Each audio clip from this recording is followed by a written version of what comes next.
Hey guys, welcome back to Infinite Music Theory, where we talk all things music. I'm Stephen J, and today I've got a very special guest with me. I call him the life of the party because if he's not there, there is no party. So let me welcome my man, DJ Lil Ken. What's up? What's up, What's man? up? Welcome Stephen to the J. podcast. Yes, sir. thank you. Thank you for having me. Thank you for coming. I appreciate that. Pleasure's all mine. So we're gonna get into right into. We got a lot to cover, so let's just dive on in. And a lot of times when people have parties and things like that, little dinner parties, they got 4 or 5, 6 people over. They'll get a playlist on their song on their phone, Spotify, whatever it is. They'll plug it in and just play music for the evening, a couple of hours. It's background music. It's real nice. But when you want to have a party, you got to call a DJ. Because what tends to happen all the time, and in those settings it works, it's fine. But you got that, because I've actually been I got a big family, right? So the evening starts off quiet, the drinks start flowing, then the music gets turned up, then people are like, yeah, let's play this. So you start playing songs and it's fun, everybody's dancing, having a good time, but there's always that lull in between songs, and it kills the vibe. Yes, it does. And then in my family, everybody's, let's play this, no, let's play this. So now we're arguing over the next song to play, right? But when you want to have a party and you want it lit, you want it fire, you want it turned up, you call a DJ. So the evening, really, when you go out, people remember the evening based on the music. Yeah. When they go to a club, or they go to a party, or they go out for the evening, they want to have a good time. When they're leaving, they're thinking, oh, that DJ was fire, he was killing it. The whole night was great because the music was great. If the music's not good, the whole evening they think about, it's all based on the music. Either it was a good evening because the music was so great, or they didn't have a good time because the music was subpar. So that having been said, I'm going to ask you kind of a ridiculous question, but a kind of a deep question at the same time. What do you guys do? Wow. When you're sitting behind the turntables, you don't have a playlist and you just hit play and then go mingle with that. I mean, what's happening are you putting on the next song on the fly? I mean, are you kind of figuring it out as you go? I mean, what's happening? What are you doing? Yeah, it's a really deep question, man. So I think your question, what you said is true, that the DJ makes the party. Yep. What happens, you will see the level and the effectiveness of the DJ vary in stages and in levels. And so some DJs, which I applaud and I believe in, you consult with the clients beforehand and get an idea of what they want, right? Because at the end of the day, some DJs have a mindset, hey, I'm going to play this, I'm going to play that. But really, if you're not playing what people want to hear, you're not doing your job. And again, I'm grateful. I got people around me that they'll tell me, hey, this is the latest song, this is this. But at the end of the day, if you're not playing what people want to hear and they're responding to, you're not doing your job. So that's number one. Play what people want to hear. Secondly, I heard a quote, and I love it, and I agree with it, and it's how I operate, but I've never heard it put in words like this, and it said, a good DJ plays what you want to hear. A great DJ plays what you didn't even remember you wanted to hear. And so I love that. So for me, it is really about reading the crowd, and you're just orchestrating moments and you're stringing them together. And I want to back this bus up a little bit, because as an original kind of hip hop break dancing kid carrying around cardboard, Jerry curl, the whole nine, like the DJs came on the scene. And you have the DJs, you MC the party, and then those roles got combined. But all that to say, what really started mattering is back in the day on K-Day and on, Q102, KGLH, they started mixing. And that to me was the game changer, because before, really, you played a song and you went to the next song. But where I built up my notoriety, where I built up my reputation, and where I separated myself, I wanted to flawlessly and creatively go from song to song. And so that's where I really started to make a name for myself. And so to me, what do we do? I like to say we're playing chess and not checkers. Mm. A mediocre DJ or a new DJ, you're just moving. You're moving rook to rook and maybe jump. A great DJ is playing checkers, and I'm literally planning 3 to 5 songs ahead. I'm literally going, "Oh, I got you now." And again, I've heard Jazzy Jeff say the same thing. So like, I'm playing songs, but oftentimes when I'm in a groove and I'm feeling it, and I've got a good understanding of the crowd, I know when I'm playing or have an idea, I'm like, oh, I got him now. I'm going to go from this one to that one to this one. I'm going to drop the acapella of this, the instrumental of that. You're creating a tapestry of Right. music, and you're playing chess and not checkers. And that's how I would best answer your question. Yeah, no, that's beautiful. A lot of times DJs do play, I don't know if they feel like they're forward thinking, some kind of avant garde. I mean, I don't know what it is, but they just play what they want to play. Sometimes it works, sometimes it doesn't work. You know, and I don't know if I would agree with you though. Play what people want to hear, because at the end of the day, you're trying to keep people on the dance floor, right? So play what they want to play, and they'll stay on the dance floor because that means they're having a really good time. You know, if the dance floor is Can I insert packed. 2 things to that? Please. As a DJ, 2 key things. One, and I say it all the time, I will literally thank people. That energy is reciprocal. So Yeah. playing to a dead dance floor, it's bad for everybody. It's bad for everybody. Right. Like the DJ, they may not admit it. You're stressing. What am I going to play? Do this. So that energy is reciprocal. And then secondly, kind of what I would throw out is like just being able to get them to kind of throw that energy back, and then all of a sudden you're like, okay, I got it. And the important piece is, my thing is, get the ladies on the dance floor. Period. And 100%. that is, to me, fellas, I love you, but That's not a why bunch I'm here. of dudes on the dance floor Doesn't do it for ain't me. it. That ain't That ain't it. That ain't the vibe. And my boys know. Then sometimes my boys will be like, no, I want you. You got to bust out that Wu-Tang. You got to bust this. Give me some. I'm like, I'll get there. But like, come on, man. This is like making love. Like we got to ease into it. Yeah. Like, yeah. Is this- so that having been said, do you have it mapped out in your head for the night where you're going? So this is a journey. So you've got it mapped out. I'm gonna start here. We're gonna go here. So are you telling a story? Are you taking the crowd on a journey, or is this something that you start deciding if the crowd isn't kind of vibing, you're gonna switch up? What kind of decisions are you making throughout the night? Yeah. So to me, common words, I like to be organic. Yeah. Not overly prescriptive. I have an idea of where I want to go, but I need to first, before I start driving, before I click in Waze, I want to see who got on, who's in the car. Right. Right. So I could want to be hey, I'm gonna bust out that, I'm gonna bust out some old '90s hip hop, or I'm gonna play the newest Kendrick Lamar. All of a sudden, a bunch of people come in, and that's not what they're vibing to. Hey, then I got to pivot. So again, you got to be able to read the room. And again, being an athlete, read and react. So it's like playing Right. hoops to me. Right. What I'm gonna take what the defense gives me. So Right. it's kind of the mindset. So you're not, damn it, this is the next song and I'm playing it no matter what. Correct. No. Because no. you're done. Yeah. So I mean, people are dancing, right? It's cardio. Sometimes it's hot. They're drinking. They got to go to the bathroom. They want to take a break. So people, from my observation, they tend to take a break if it's a song they're not crazy about. They like it, but they're not crazy about it. So that's when, oh, I'm gonna go to the bathroom. I'm gonna go get a drink. Let's go to the bar. Yeah. Or some people just want to sit down because they've been dancing for an hour. So when you see that start to disperse, now you got to put on a banger. Or do you let that kind of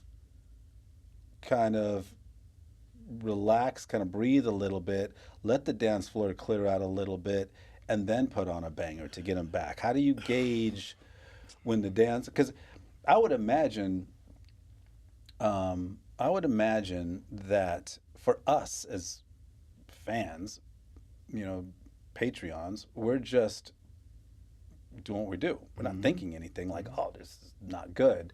But from a DJ perspective, I would think, oh, okay, I got like half the dance floor just left. So I gotta do something to get Yeah. those folks back. Is it a 5 alarm fire, or what, let's let it simmer. They'll come back.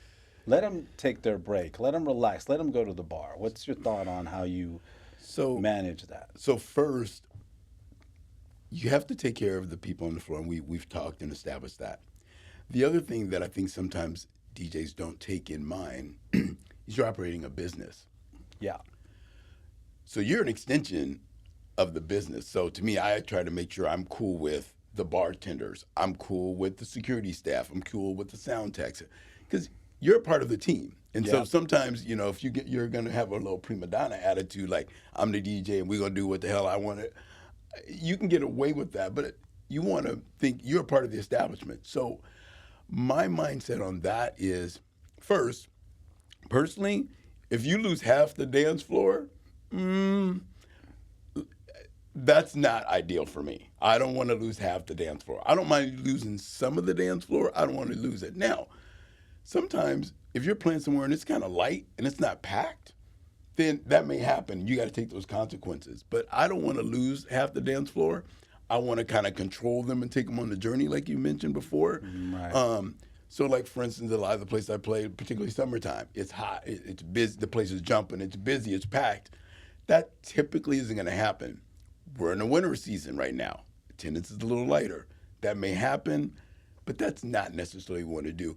You do want to ebb and flow. Like for instance, if you're playing what we call now mixed sets, I'm gonna take in some hip hop, but you want to make sure you got to bring in a little bit of Latin potentially, or you might need to bring in a little bit of house or a little up tempo, Right. right? And so usually for me, it's about the tempo, the BPMs. I'm gonna start a little slower. I'm gonna keep increasing the tempo, and then I'm gonna creatively drop it back down and start over. And that usually allows me to do the hip hop stuff. So to me, I'm gonna bring it up and bring it down. And within that journey, to me, what I want is this continuous flow. People that wanted the slower, hip hop, they got theirs. And then I kind of picked up the tempo, maybe a little bit of old school. They got theirs, and hip hoppers, they're going to the bathroom doing this. Then Right. now I'm up real fast tempo and I'm playing house or retro, whatever.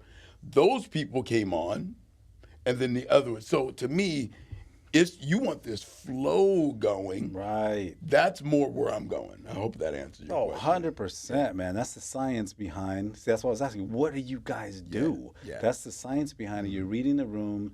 So let me ask you this question. If you get hired to go play a gig, how much how much do you think about the demographic? So in other words, if Huge, it's a high school if it's a huge. high school graduation as opposed to a year-end office party, Yep. how much do you look at, okay, this is a high school graduation. I see these kids are all in their late teens. Hmm. How do you decide what you're going to play, or how much do you take from about that venue in terms of what kind of music you're going to play? Yeah, it used to be, I'm going to call it more difficult before you had Spotify, before you had Apple Music. And, think about, I was buying 12 inches, excuse me, at at Music Plus Yep. and Tower Records, you know what I Right. mean? Right. There was no streaming services. So in previously you consulted with people, hey, what do you want to hear? But Right. now with technology and streaming services and charts, you can look through and kind of you can gauge, hey, this is what's going to work. But you should always get a little bit of input. I'm a big fan of that. But now, once you're experienced, hey, I got an office party. I typically you're gonna be kind of clean lyrics, right? I'm gonna be tight on the clean lyrics. I'm gonna play. We're gonna stay in this lane of the Montel Jordans, the Ushers, the top 40, and this, that, and the other. It's you kind of have to work hard to mess that up. High school, high school, same thing, even tighter. You got to be kind of clean with the playlist, et cetera. But that is just nonstop energy jumping up and down. And it's pretty. I'm not going to say it's easy because it's not easy. But if you do your homework and your due diligence, it's pretty straightforward. Do you? Great point. So a wedding, Oh, it's going to be all clean just did because just did a wedding. auntie and unc, they ain't trying to hear too much language. But when you go to a club and they're just grown ups at the club, is it okay to play? So let's go there. So, great question. So I just did a wedding. Got pulled out of retirement because personally, weddings are not easy. I don't. I choose not to do a lot of weddings. Really? I, in the sense of weddings, that's someone's special day. I used to do a ton of them, but again, I had a corporate career for a few decades, and so I'm selective where music has become my outlet. So for me, it's more about I'm doing the gigs that I want to do because I'm not doing it to pay the rent, to pay the mortgage anymore. I'm doing it because I Right. want to do it. Right. And so weddings to me, they pay really well. However, you got to deal with the bride, the groom, the bride's mom, the groom's mom, the crazy aunt, a drunk uncle, and the list goes on, right? And I was joking with a very close friend about, you'll DJ a wedding, and that alcohol is flowing, and you got someone, Susie from Aunt Susie coming up. You gotta play this song. This when she was 3 years old. We did this, and like. Girl, I can't play that It's song. not Like, even a no, dance it's not a song. dance song. Like, what are we talking about? I got it at the wedding. Can you please play the Macarena? Bridegroom said, if you play anything close to the Macarena or Oh my like, yeah. God. So you just have, it's a mess. So it's a significant day. You don't want to jack it up. I take it seriously. So weddings, I've backed off, but they pay well. I might do more. But all that to say, to your clean or censorship. So for me personally, from a faith perspective, I don't I don't play explicit lyrics. It's not my thing. Something Gotcha. might slip through the cracks here and there, but just for my own secular music is already suggestive enough. It's just from where I'm at spiritually. I don't want to just add on to it. Yeah, words are powerful. So that's me personally. Now, at a wedding, I I've heard more and more like some people are like, hey, after grandma goes to bed and grandma, we escort her out. Hey, we getting ratchet to throw it all in. To each their own. Some do that. For me, it's not my flavor. But in clubs, in this day and age, basically anything goes for the most Right. part. Yeah, yeah, yeah. Yeah. No, I've definitely seen that, and I get what you're saying from the standpoint of the audience feedback. Mm-hmm. I mean, you're essentially a musician because you're playing this music and you're blending different songs and different tempos. I mean, that you got to understand music to be able Mm-hmm. to do that. I've been a drummer forever, in and out of bands since I was, 20 years old, and I'm 27 now, so it hasn't been that long. Gotcha. But Gotcha. that feedback from the audience at the end of the song when they clap, that's why you do it. Yeah. So I could also see from a similar perspective when you see the dance floor packed and people are just bouncing. I mean, It's nothing like it. there's nothing like There's that, nothing man. like it. That feedback, that there- energy that you get back, There's nothing like it. right? That's why you do it, Yeah. right? I mean, when we're done playing, the first thing you're listening. I don't care Yeah. what the musicians look like. They're adjusting this and they are listening Yes. for applause. And when Yeah. they get that, Yeah. It's very intoxicating. big time. It is very intoxicating. And I will tell you, I think there's a couple things that have helped me that I think innately as a DJ. Number one, you and I share common. I too am a musician, grew up as a drummer. Oh, So for me, rhythm, dancing, it is literally in my soul. Literally in my soul. Secondly, I love to dance from a very young age. My mom, Kenny, do that little dance. Auntie, oh, he's so cute. Like, so dancing, I love to dance. So being a dancer and a drummer, a musician, having some musicality, and starting to go out. Remember, I told you being a b-boy and a hip hopper. My first exposure to DJs, I was like, "You're killing me." So I'm DJing through the lens of a dancer. If I was on the dance floor, this is what I would want to hear, and this is how I would want it played. So I think again, I think that's why I have an advantage because I'm like, I want to hear the jams. Right. And I want them played as a dancer. Choreography is important. So to me, my mixes are choreographed. They're flowing, they're intertwined. I'm an artist. I want it to be creative. I want to add an element of surprise. Like, I don't want you to know, I want to drop it on you what's coming next. So, one of my things that it's funny now, everyone calls these things a mashup. So, Yep. we're in 2024.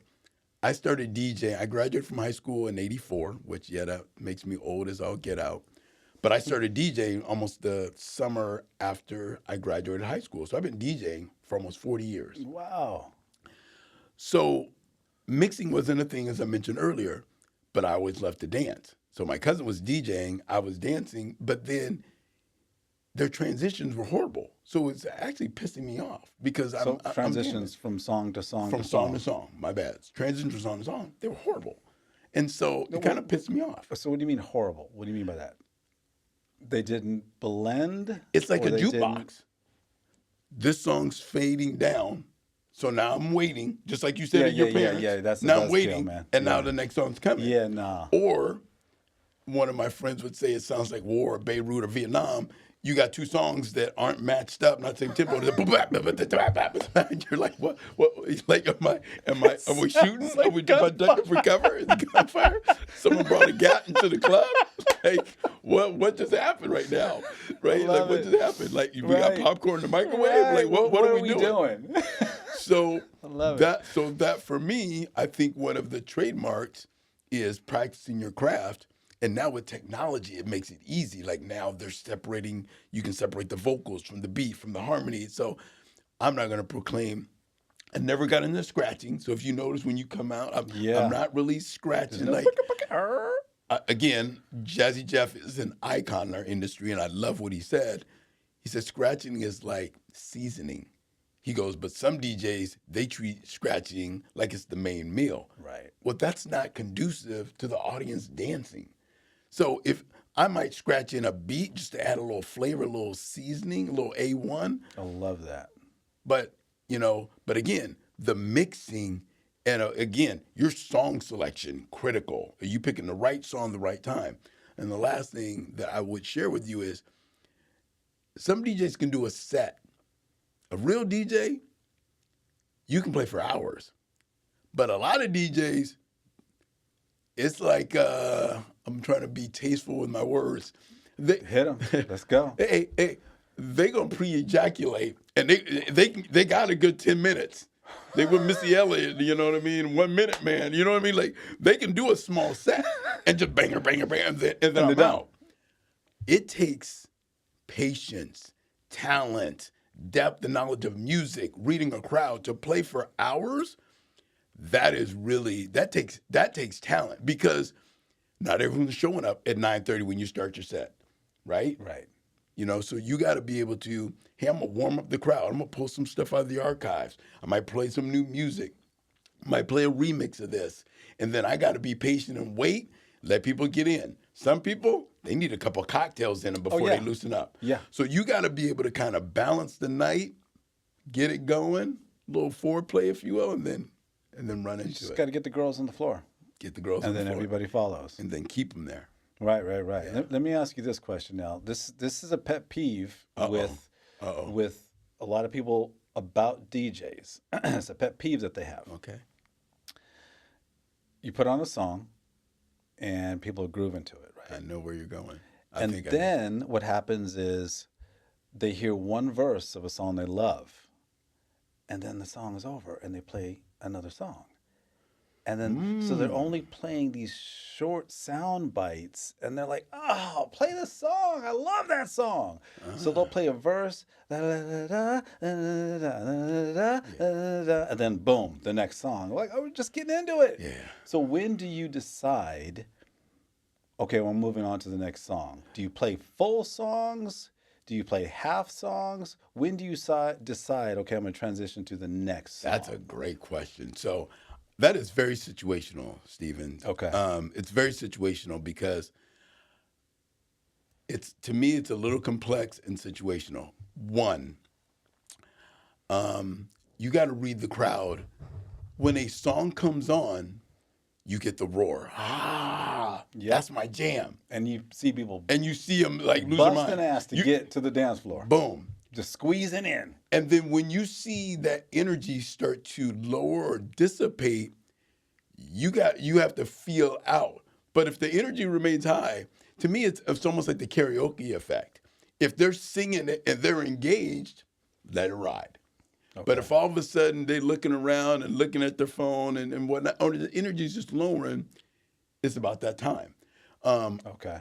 I'm going to attribute some of this, and I'm going to sound like an old professor, but I'm going to attribute some of this to where we're at socially. Scroll. Yes, sir. Scroll. Yep. Scroll. So now Attention spans. the are attention span. length of a flea. Okay, I got that. On to the next one. So I think that's really based upon the DJ. Is anyone playing the first beat to the last one? Not anymore. I think that's the talent of reading the crowd and knowing when to go. And knowing, hey, I have some other bangers. I got some other jams that I need to fit in. So that's really about reading the crowd. Right. No, that sounds good. I mean, you're active and working the whole night long. It is. It looks like it's mentally draining. Yeah, I was gonna say it looks like you're just dancing, you're spinning and smiling, and everything is great. But it's all up here, right? You're reading the crowd. You're trying to find out where you're at in the night, how the crowd's reacting to what you're doing, what you're playing. So I would imagine at the end of the night, I'd be exhausted. It is. It's mentally draining. You know, it's funny. You just made me think about something very impactful. Now we're looking at our laptops because back in the day, you're carrying crates. I had Right. the best traps ever from carrying 2 crates, right? Upstairs, downstairs.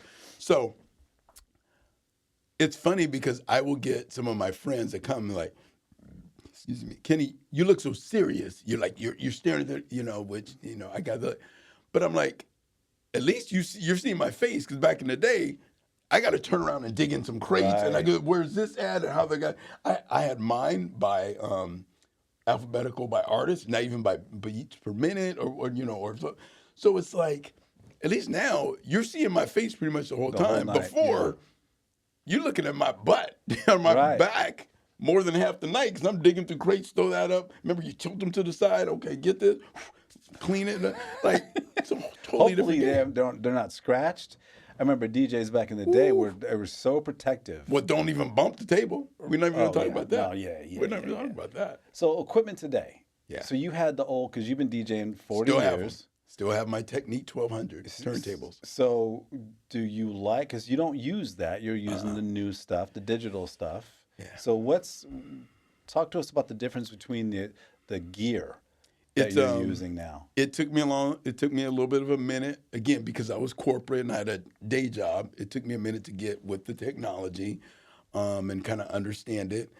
I think, it's an investment. It's made DJing to me much more accessible to the masses. Like if you go on social media, you're seeing 5-year-olds, 2-year-olds, 10-year-olds killing it. I get people send me the reel like, this is a kid. You know what I mean? I've sent you some stuff. Yeah, right. Look at this little girl. She's like 9. So Daryl, my best friend forever, he said something very powerful to me probably a few years ago when we seen this onslaught and all the kids.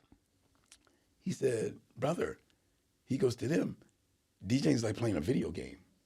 And I was like, spot on. That's right. It's literally, you think about it, like to them, it's like I'm pushing buttons, I'm moving this. Like, it's telling you the beats per minute. It's telling you the key of the song. So it makes it much easier versus, think about it, we kind of had to listen to the album to find out, ooh, that was the cut. They're like, right. You're not doing any of that. And again, streaming services and all that. So technology has definitely changed the game. I don't think for the worse. I think now you got DJs in donut shops and coffee shops and department stores. Like, it's bananas. So that piece I think is cool that, the art, the opportunities are there. And like you said, DJ makes the party and just makes a social gathering. But I think the technology has played a huge role and it's given more accessibility to it. So I can't be mad at that because it's grown. And these guys, DJing has gone like, I mean, these guys are like world famous. Some of these guys, I looked up some of the top guys, man, and you got Tiestos and Dead Mouse, mm-hmm, Marshmello, the guy with mm-hmm, the thing on his mm-hmm, head, mm-hmm, David Guetta, mm-hmm. Calvin Harris, Yep, Skrillex. yep. These guys are worldwide famous. And what I And millionaires. multi, Yeah, right? yeah. And what I thought was cool is that I mean they've been doing this for years now, but I remember first hearing that these guys are making albums Yes, and they were getting famous singers like yes, to sing on their yes, records. yes. So now they're rock stars, Mhm. right? Literally So and figuratively. I mean they've taken that to a whole nother level to, you know, making music and not just spinning other people's music, but now creating their own Mhm. music. Is that something? I mean, I know you've been doing it for a long time, but just to make your own music and get local people to sing on, you know, put your own beats and things together. Have you thought about I've doing thought that? about What it a does it lot more entail a lot to be able I've to do thought that? about it a lot more as of late, and you know, again, we're gonna get a little philosophical.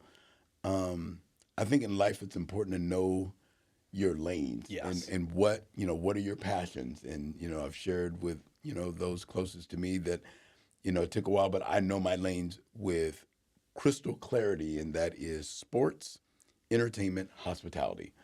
Um, I enjoy the DJing aspect of it.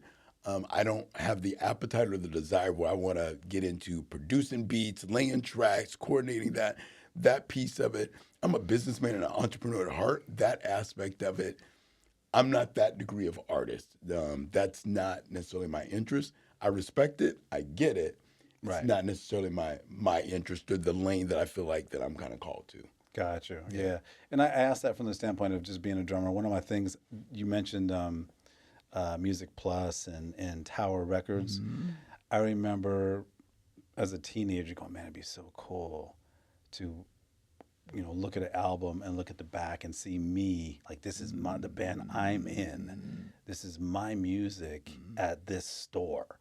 So that's still a thing for me. Like one day Yeah. I was just talking to a buddy of mine I used to be in a band with, and we did some original stuff. Like, man, we got it, we got it. We recorded it on a iPhone. Hmm. So, but you hear there's something there. We got to Hmm. like record this because at the end, I want to be able to say, look, I made a record. Since I was a teenager, 15, I wanted to be a musician. I thought it'd be cool just to be a musician. I Hmm. wanted to be able to say I'm a drummer. I thought that'd be the cool. To me, musicians are still, and I classify DJs as musicians. I think musicians are the coolest people on the planet. You know, no I Diddy, encourage you. no Diddy, but Yeah, yeah, yeah, yeah. We won't go there. musicians are We're the not going coolest there. people on the planet, Yeah, man. we're not going there. So that's kind of why I asked that I encourage you question. not to give up on your dream. If that's what you want to do, don't Yeah, do yeah, it. yeah, yeah. I mean, we're Do talking it. about getting in there, but I mean, just having something that you've created, and it doesn't have to be world famous, but just something that you've created, you put your stamp on it, you did it, and then you can say, yo, this is my music, you Well, know, something to leave behind. I think my punctuation to your statement is we're creative beings. Right. So that's what we're here to do. So I think that's when we feel like we're at our best. Is We're happiest we are at our happiest. creating. Yeah. We're meant to be creative. Right, right. When bands play, a lot of times what people do to show their appreciation for the music is they buy beer. They'll buy the band members alcohol. They'll buy them a drink. Is that appropriate to offer a drink to a DJ who's Get it doing all this thing? get it all the time. You do? Okay, you do. Get it all Good, the time. good. And unfortunately disappoint the crap out of them because Because you don't. I don't drink. Oh, Yeah, I don't drink. So man, got it. I get it all the time. We're still showing love, though. But We're still showing I was love. gonna say I appreciate the gesture. I want to go back to one of your earlier comments. Mm-hmm. Best compliment I get nonstop because I'm not the tip jar guy like some people. I do have a noticed that. QR code. I have a QR code for contact information and leveraging technology, so that part's cool. Not a tip jar guy, but the best compliment that I get frequently, and I love it, love it, love it, is someone will come up to me just literally pissed off, and they were like, I've been trying to go to the bathroom, or my friends wanted to leave an hour ago, and you keep playing good music, and I I can't can't go, and I leave. can't leave. And I get it pretty consistently.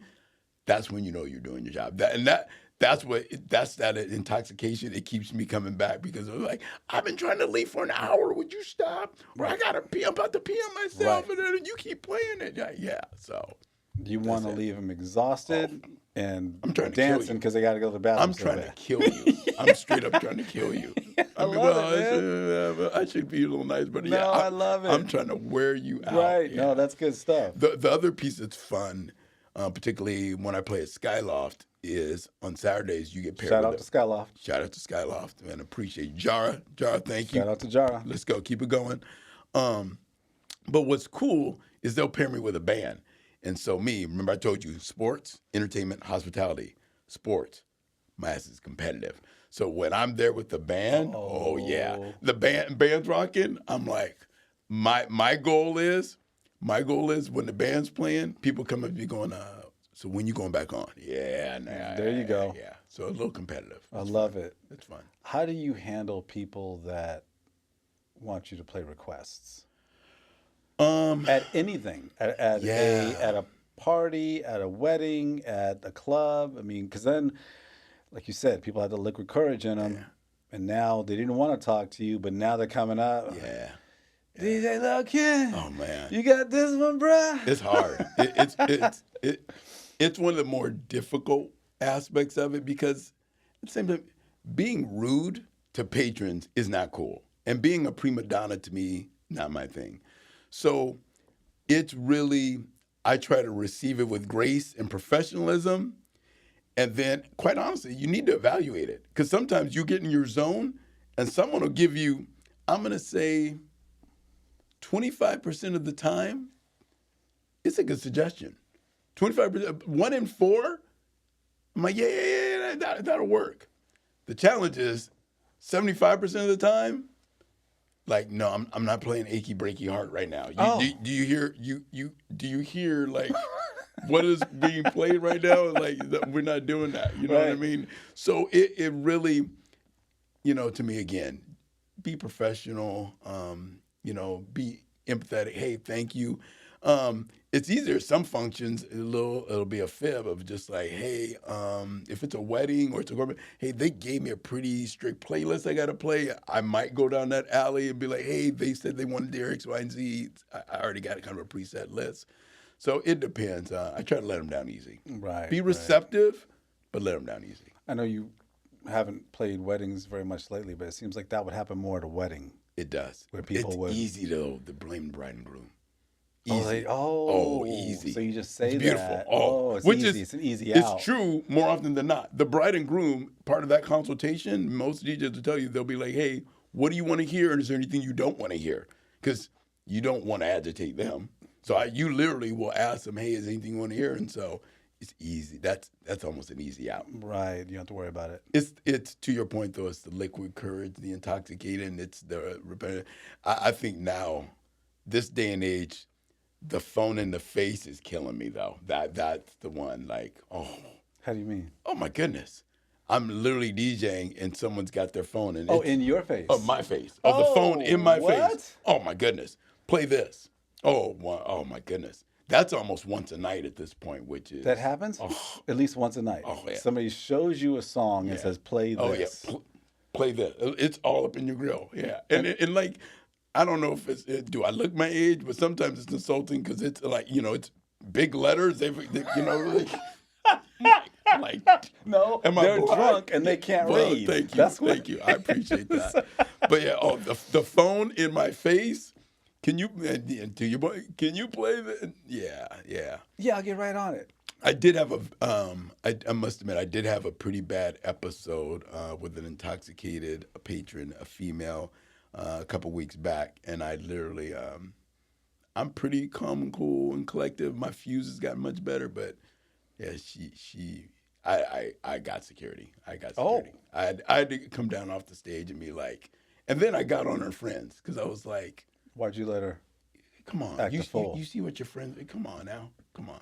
Yeah. So what was she doing? Was she Oh, she telling you was to? just She wouldn't obnoxious. stop telling you She to was a, play songs. and and then you see the drunk sway, right? We got the drunk sway. So my thing is, not only you putting So me at look, this risk, is you your. putting the equipment at risk. I don't know if you're gonna vomit or something. Like, this is just a bad look all the way around. Yeah. So yeah, she could knock your stuff over, and This then is a bad I look. I mean, don't want to be that real. That's just that goes right, epic. No. DJing gone Yeah, wrong. yeah, DJ ain't gone wrong. No, we don't need that. We Got don't need you. that. So, yeah, that's a rarity though. The good news Right. is that that's a rarity, but it happens more than you would like. I mean, by the end of the night, midnight, 12:30, everybody's lit, Yeah. and that's when Yes. okay, now I gotta Yes. watch the drunks Yes. come up and get brave. Yeah. They've been looking at me all night, and now they're coming up. Yes. Wow. Well, you handled it very well, man. You I handled it try. very well. Do you travel? So if I somebody will. watched this podcast and they got something coming up and they want to reach out to you, do you Happy travel? to. I'm officially retired corporately, pursuing some personal business ventures, Entrepreneurial entrepreneur stuff. activities, which that's who I am. But I'd be happy to travel. All right. Happy to travel. Very cool. Well, Have music, we'll travel. tell my audience how they can reach out to you and on your social media platforms and Yeah. where you're at, so they can reach out to you if they want to. I appreciate that. Yeah. So it is DJ Little Ken at DJ Little Ken on Instagram, on TikTok, as well as Facebook. The company is Ultimate Sound Productions. That goes way back. That's the archive. That is the foundation. But Ultimate Sound Productions, you can find that on Instagram as well. And then, track me down, or they can hook up with you, and you have my contact info as well. Absolutely. Yep. So leave comments, like, subscribe so that you don't miss an episode, and then I'll get you connected with the man himself, DJ Lil Ken. Thank you, brother. It's been my pleasure, It's man. been Thanks a good for having time. me. Yep, absolutely. And we'll have to do this again. Yes, and kudos to you, man. Proud of you doing your thing. Thank you very much. Cool. All right. We'll see you guys in the next one. Peace.